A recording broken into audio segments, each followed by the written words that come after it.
memperingati Hari Kesaktian Pancasila tanggal 1 Oktober 2023. Siap, dimulai. Lanjutkan.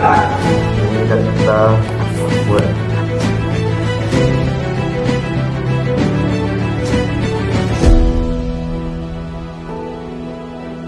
Pancasila.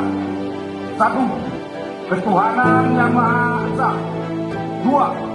Kemanusiaan yang adil dan beradab. 3.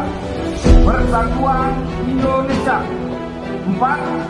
Kerakyatan yang dipimpin oleh hikmat kebijaksanaan dalam permusyawaratan perwakilan. 5. Keadilan sosial bagi seluruh rakyat Indonesia.